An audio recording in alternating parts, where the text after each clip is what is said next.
Assalamualaikum warahmatullahi wabarakatuh. Hai, apa kabar anak-anakku? Semoga kalian selalu sehat dan tetap semangat belajar di rumah ya. Oke, ketemu lagi bareng Miss Dani. Pada kesempatan kali ini kita akan belajar materi kelas 5, tema 2, subtema 2. Anak-anakku, cobalah kalian perhatikan lingkungan di sekitar kalian. Mungkin saja ayahmu misalnya. Ya, ayahmu adalah seorang petani.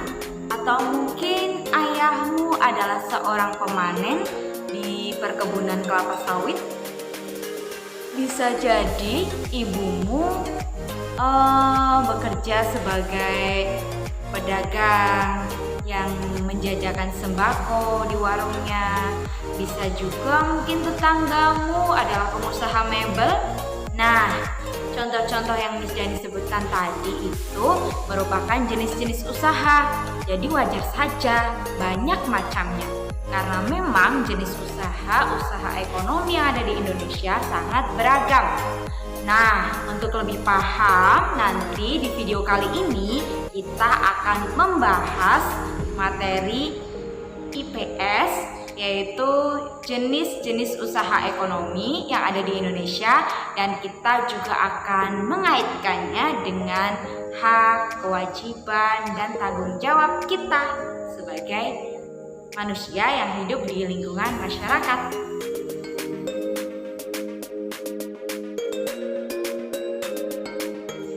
Nah, anak-anakku, tahukah kalian apa yang disebut dengan usaha ekonomi? Ya, betul. Usaha ekonomi adalah kegiatan yang dilakukan oleh manusia untuk mendapatkan penghasilan.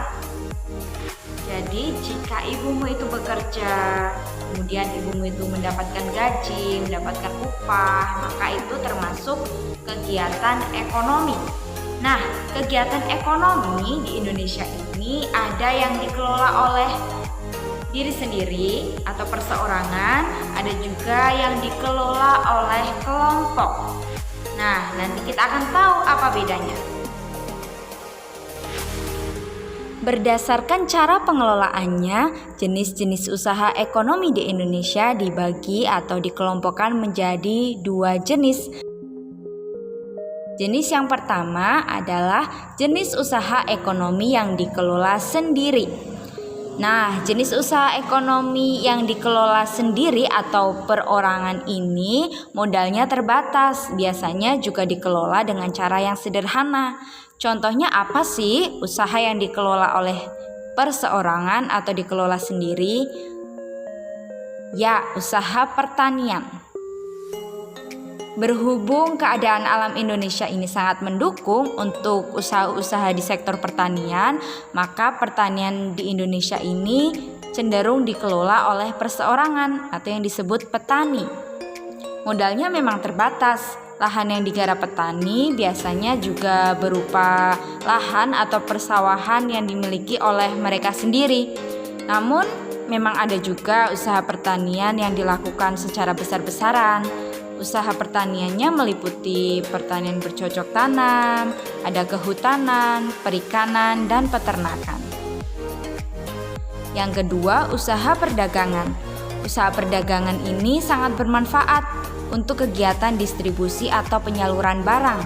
Dari mana? Ya, dari produsen atau dari pencipta barang tersebut ke konsumen atau yang menikmati barang tersebut nantinya. Nah, usaha perdagangan ini dikelola secara perorangan. Contohnya, pedagang asongan, pedagang keliling, pedagang kaki lima, ada pedagang di pasar, di warung, dan di toko kelontong. Nah, untuk usaha yang ketiga yaitu usaha jasa. Usaha jasa ini adalah kegiatan yang memberikan pelayanan kepada konsumen. Contohnya nih, usaha jasa perorangan, jasa fotokopi, bengkel, dan jasa potong rambut. Yang keempat adalah usaha industri kecil. industri kecil di tingkat menengah biasanya modalnya memang kecil. Industri ini dikelola oleh masyarakat. Ada sih yang menyebutnya industri rumah tangga. Contohnya apa ya? Ya, contohnya seperti usaha kerajinan tangan berupa keramik, souvenir, tembikar, anyaman, dan mebel yang sudah dicontohkan di awal tadi. Untuk jenis usaha yang dikelola kelompok itu berbeda dengan usaha yang dikelola perseorangan. Usaha ekonomi yang dikelola kelompok modalnya besar, pengelolaan maupun keuntungan juga ditanggung secara kelompok. Nah, bentuk-bentuk usaha ekonomi kelompok ini ada 5 macam. Yang pertama, firma. Firma adalah usaha ekonomi bersama yang didirikan oleh sekurang-kurangnya 2 sekutu atau 2 orang. Nah, pendiri firma ini biasanya orang-orang yang sudah saling kenal. Setiap anggota firma memiliki hak untuk bertindak atas nama firma. Jadi mereka juga bertanggung secara penuh. Mereka menanggung segala keuntungan dan kerugian firma secara penuh. Ya, biasanya firma ini bisa bergerak di bidang layanan konsultasi hukum, bisa juga bergerak di layanan keuangan. Yang kedua, persekutuan komandifer atau CV. Nah, CV ini didirikan oleh 2 orang yang menyetorkan modal, ya modal awal. Sekurang-kurangnya didirikan 2 orang. Berarti terdapat 2 jenis sekutu. Ada yang sekutu aktif dan sekutu pasif. Bagaimana cara membedakan sekutu aktif dan pasif? Nah, sekutu aktif ini dia yang berperan sebagai investor atau pemberi modal dan dia juga berperan untuk mengelola CV ini. Nah, bedanya dengan sekutu pasif, si sekutu pasif ini hanya berperan untuk memberikan modal. Dia berperan sebagai investor tanpa melibatkan pengelolaan. Jadi dia hanya memberikan modal tanpa mengurus segala pengelolaan CV. Nah, itu bedanya tadi sekutu aktif dan sekutu pasif. Nah, untuk usaha yang ketiga, perseroan terbatas atau PT. PT ini adalah usaha bersama sekelompok orang atau sekelompok yayasan yang modalnya berupa kumpulan saham. Saham. Apa itu saham?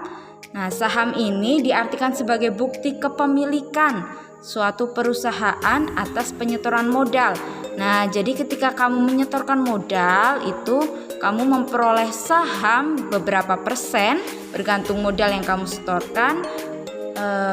Saham itu kamu miliki sebagai hak atau bukti kepemilikan kamu atas penyetoran modal di sebuah PT tersebut. Nah, setiap saham itu memiliki nilai nominalnya tertentu, berbeda-beda. Nah, nanti ketika kamu mendapat keuntungan dari saham itu dinamakan dividen. Jadi dividen adalah keuntungan pemilik saham. Nanti jika ada perseroan yang ingin mengembangkan atau meluaskan usahanya, bisa mendapatkan saham yang diperdagangkan di pasar modal. Nah, untuk jenis usaha yang keempat yaitu badan usaha milik negara atau yang sering kita dengar dengan istilah BUMN. Nah, BUMN ini adalah suatu perusahaan milik negara yang seluruh atau mungkin sebagian modalnya itu dimiliki oleh negara. Pengelolaannya juga dikelola oleh negara. Ya, BUMN ini terdiri dari badan usaha milik daerah atau perusahaan daerah. Kita sering menyebutnya BUMD kalau di tingkat daerah. Kalau sudah di tingkat nasional maka menjadi BUMN. Nah, di daerah-daerah ini ada BUMD yang tujuannya untuk apa? Tujuan yang pertama didirikannya BUMD itu untuk melaksanakan pembangunan ekonomi daerah dan pembangunan ekonomi nasional. Dengan adanya BUMD ini diharapkan ekonomi daerah dan ekonomi nasional itu berkembang dengan baik, berkembang dengan pesat. Nah, tujuan yang kedua untuk memenuhi kebutuhan rakyat, yaitu menyediakan lapangan kerja dan mewujudkan masyarakat yang adil dan makmur nantinya. Selanjutnya, koperasi. Koperasi ini adalah badan usaha yang beranggotakan orang-orang atau badan hukum koperasi dengan melandaskan kegiatannya berdasarkan prinsip koperasi, sekaligus gerakan ekonomi rakyat yang berdasarkan asas kekeluargaan. Ya, jadi koperasi ini dilandasi oleh asas kekeluargaan. Siapa sih pertama kali yang mengembangkan koperasi?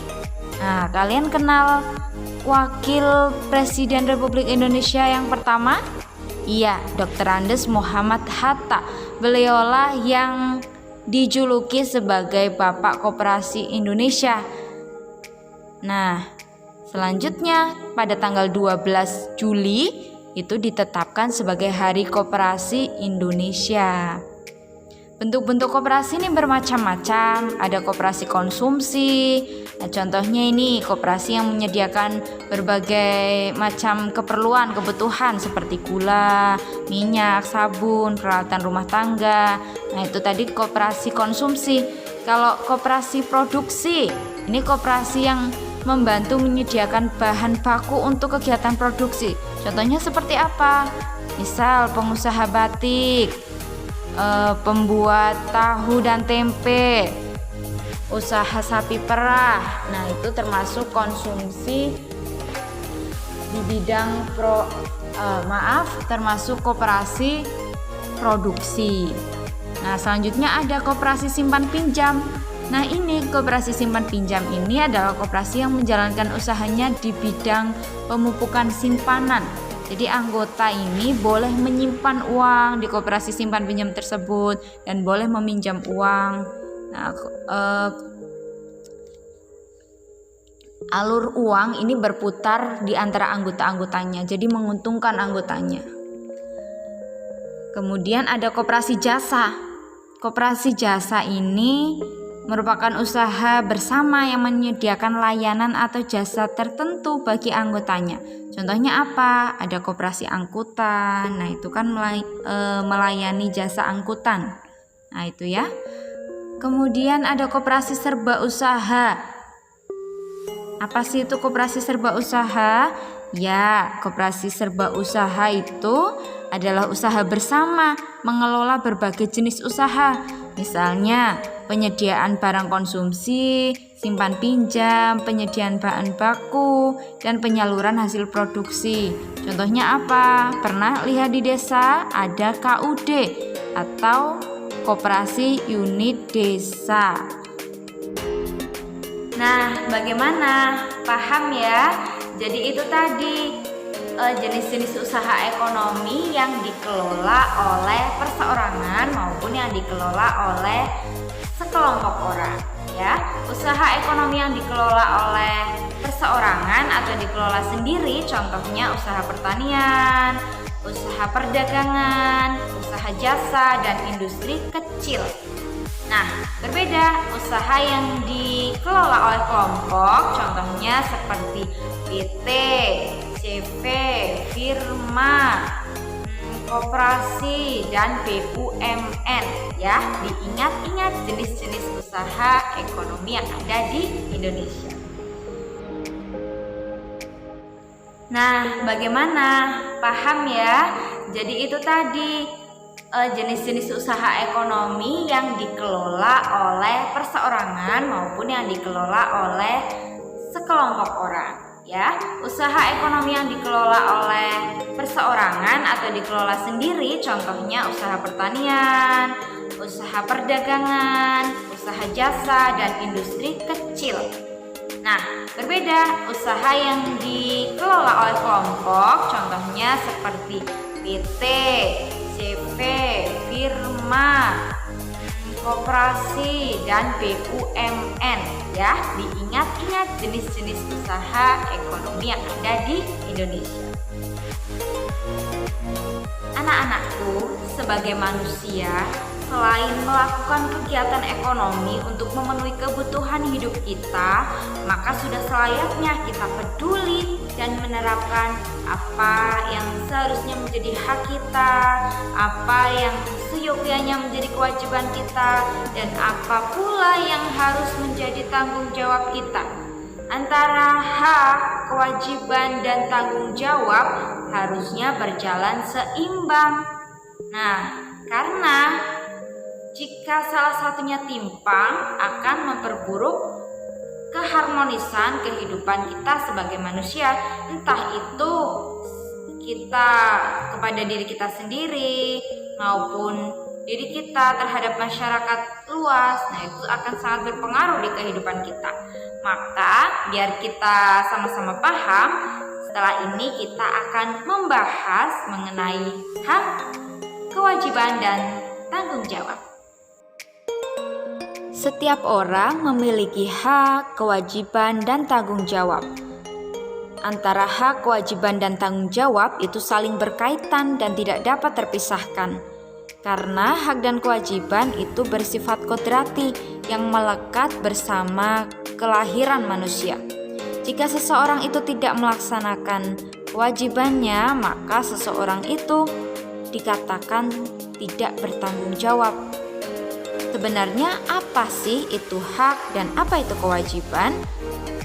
Hak adalah sesuatu yang kita terima. Sedangkan kewajiban berarti sesuatu yang harus dilakukan dengan penuh rasa tanggung jawab. Kita akan membahas hak-hak kita, kewajiban kita, dan tanggung jawab kita kepada anggota keluarga, sebagai warga kelas, sebagai warga sekolah, dan sebagai warga masyarakat. Hak kita sebagai anggota keluarga yaitu mendapatkan kasih sayang dari orang tua, sedangkan kita berkewajiban untuk menghormati dan menyayangi seluruh anggota keluarga. Lalu, sebagai anak, tentunya kita bertanggung jawab harus menjadi anak yang berbakti kepada orang tua. Misalnya kita masih sekolah, kita kan otomatis menjadi warga di kelas tersebut. Nah, apa sih hak kita di dalam kelas? Ya, kita merasakan kenyamanan di kelas. Untuk mendapatkan hak tersebut, tentu kita juga harus mematuhi kewajiban kita. Apa kewajiban kita? Misalnya melaksanakan tugas PIK dengan tertib. Selain memiliki kewajiban, kita juga bertanggung jawab untuk menjaga kebersihan kelas. Kalau yang lebih luas lagi di lingkup sekolah, apa hak kita? Menggunakan fasilitas yang ada di sekolah dengan nyaman. Kewajiban kita apa? Kita tidak boleh merusak dan mengotori fasilitas sekolah. Kita berhak untuk menggunakan, tetapi kita berkewajiban untuk tidak merusak, berkewajiban untuk merawat. Lalu tanggung jawab kita apa? Menjaga kebersihan fasilitas sekolah, menjaga kebersihan lingkungan yang ada di sekolah. Itu menjadi tanggung jawab semua warga sekolah. Lingkungan masyarakat. Hak kita sebagai warga masyarakat yaitu mendapatkan rasa aman di lingkungan tersebut. Kemudian apa kewajiban kita sebagai warga masyarakat? Jika di jalan, kita tetap mematuhi rambu-rambu lalu lintas. Misalnya, jika di rumah, ya kita berkewajiban mematuhi peraturan. Misalnya di RT ada peraturan berkunjung itu maksimal pukul 9 malam. Ya kita taati peraturan itu menjadi kewajiban kita. Sedangkan tanggung jawab kita apa? Menjaga lingkungan kita supaya tetap aman, supaya tetap nyaman, supaya tertib lingkungan kita. Itu menjadi tanggung jawab semua warga masyarakat yang ada di lingkungan tersebut. Ya, Miss Dani sudah menjelaskan dua materi, yaitu tentang jenis-jenis usaha ekonomi yang ada di Indonesia dan hak, kewajiban, serta tanggung jawab kita sebagai warga masyarakat di Indonesia. Bagaimana?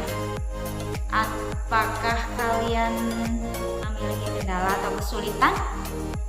Miss Dani rasa kalian pintar dan akan cepat tanggap untuk memahami apa yang Miss Dani jelaskan. Ya, mungkin sekian yang bisa Miss Dani sampaikan. Semoga bermanfaat untuk kita semua.